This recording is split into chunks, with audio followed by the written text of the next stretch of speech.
자, 안녕하십니까. 평주에서 전해드리는 오늘 4월 넷째 주 단기 수익 종목과 시황 관련해서 언급을 해드릴 방송을 열었습니다. 아무쪼록 어려운 시장 투자하시는데 참고하시고요. 그러면 본격적으로 방송 진행하겠습니다. 우리 시장은 지난주 상당히 좀 어려웠었던 흐름이 있었는데요. 가장 중요시 여기는 부분이 역시 이제 미국의 금리 인하를 언제 할 것인지에 대한 부분인데,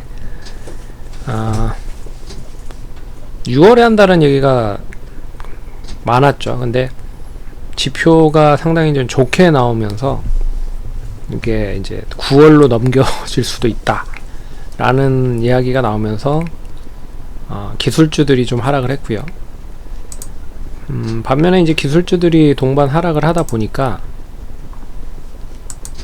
이게 이제 나스닥이고 다우존스입니다. 그래서 나스닥이 지난주 금요일에 2% 하락을 했는데, 이제 금리 인하에 대한 가능성이 줄어들고 있는 부분과 더불어서 이제 글로벌 지정학적인 리스크가 계속 터지고 있는 상황입니다. 그래서 이스라엘이 또 이란에 공격을 했다, 이런 얘기가 나오면서 지난주 금요일날 우리나라 시장이 좀 급락을 한 모습이 나타났죠. 장중에 코스닥 시장은 3.5% 빠지다가 1.6%로 낙폭을 줄이긴 했지만, 그리고 코스피도 3% 하락을 하다가 1.6% 하락으로 많이 줄어들긴 했습니다. 근데 이게 오인된 큰 영향을 끼치진 않은 거라고 해도, 일단 마찰이 있다라는 것 자체는 그렇게 좋은 징조는 아니라고 보고 있습니다. 그래서 미국 증시도 이제 금리 인하에 대한 불안한 부분과 금리 인상을 할 수도 있다, 이런 얘기가 나오고, 그리고 지정학적인 리스크가 계속적으로 불안한 부분이 없지 않아 있죠. 그래서 일단 지난주 금요일날 미증시를 보시면 기술주들이 동반적으로 이제 하락에 본물이 터진 그런 모습이 나타났습니다. 그래서 엔비디아가 10% 하락을 했고요. 그러니까 금리를 인하를 한다라는 게 이제 공식적으로 지연이 되고 있는 부분이고, 거기에 지정학적인 불확실성이 더해졌다. 그리고 1분기 대형 기술주들도 별로 그렇게 실적이 좋지 않다. 이런 게 세 가지 합쳐서 전반적으로 좀 하락을 하는 모습이 나타나고 있는 것 같습니다. 이런 흐름이면 우리 시장은 역시나 금요일날 미리 하락을 하기도 했지만, 불안한 대외 증시로 인한 부분과 미증시의 영향을 받아서 장 초반에 좀 떨어져서 출발할 가능성이 높을 것 같아요. 그러면 이제 이번 주는 이제 하락을 하긴 할 텐데, 어느 정도 시점에서 급브레이크를 거는지가 관건일 것 같습니다. 그래서 코스피, 코스닥 시장을 보시면, 코스피는 한 2500포인트 남짓에서 좀 진정을 하지 않을까 보고 있고요. 왜 그러냐면 이게 최근에 2500 정도는 좀 딱 떨어지는 가격선이기도 하고, 그리고 작년에 하락을 했을 때 계속 지지를 받았던 선이 2500선이었습니다. 그래서 23년의 주가 흐름을 보시면 23년 1월부터 시작을 해서 12월까지에 대한 주가 흐름을 보시면 결국엔 2500을 유지를 해주느냐 못 해주느냐, 여기에 이제 판가름이 됐었던 모습이었어요. 그래서 4월까지 2500을 돌파하면서 2500을 잘 유지를 하고 9월까지 버텼지만 9월에 좀 하락을 했다가 다시 12월에 좀 올라가는 그 모습을 보였다. 그래서 2500 유지가 중요한 그런 키포인트인 것 같습니다. 그리고 코스닥도 그런 흐름에서 보면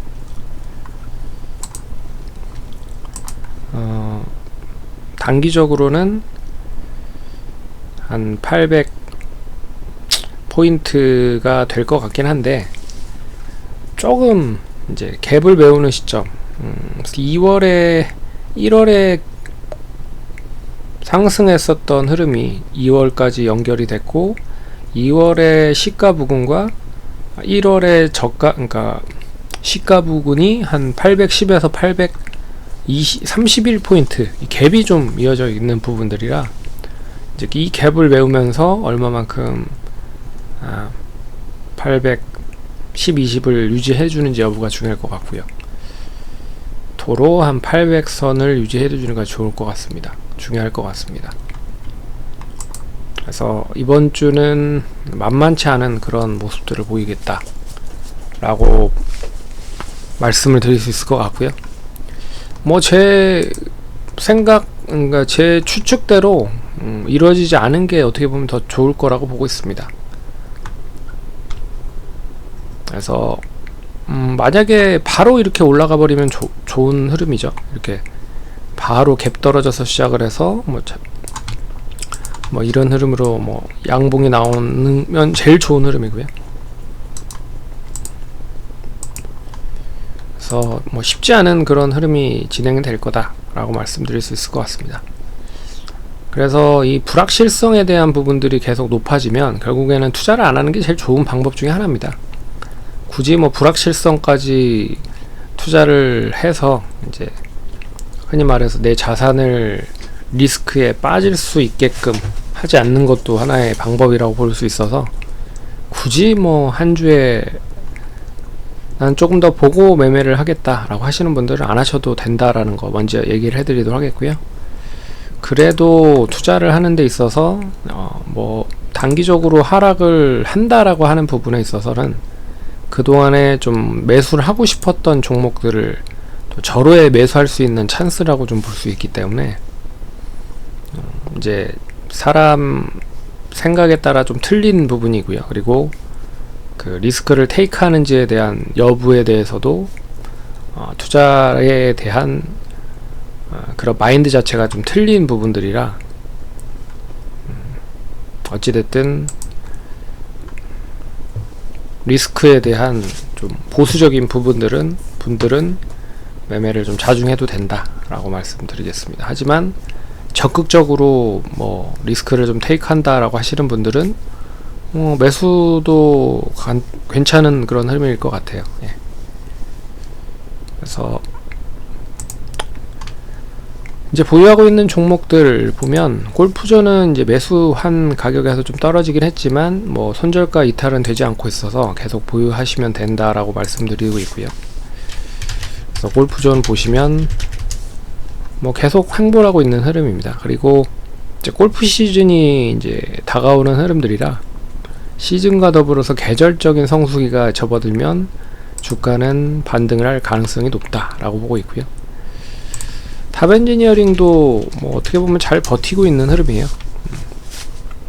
디스플레이와 반도체 장비 쪽의 흐름이긴 하지만 실적이 원활치 좋기 때문에 나름 뭐 매수한 가격 조금 이탈이 되고 있지만, 하지만 손절가 종가 기준으로 이탈하지 않으면 보유하시면 되고요. 클리오는 뭐 그래도 나름 좋은 흐름을 보였습니다. 그래서 매수하신 분들은 단기적인 1차 목표가 달성이 됐을 것 같고요. 2차 목표가까지는 뭐 보시고 대응을 하시면 될 것 같고요. 종가 기준으로 이제 매수가 이탈하지 않으면 계속 보유를 하시면 된다 라고 말씀드리겠습니다. 이번 주 좀 보고 있는 종목은 이노션이라고 하는 회사인데, 이노션은 이제 현대그룹 계열의 이제 광고 전문적 회사입니다. 그래서 이제 현대차 물량이 좀 많아요. 현대차 물량이 좀 많습니다.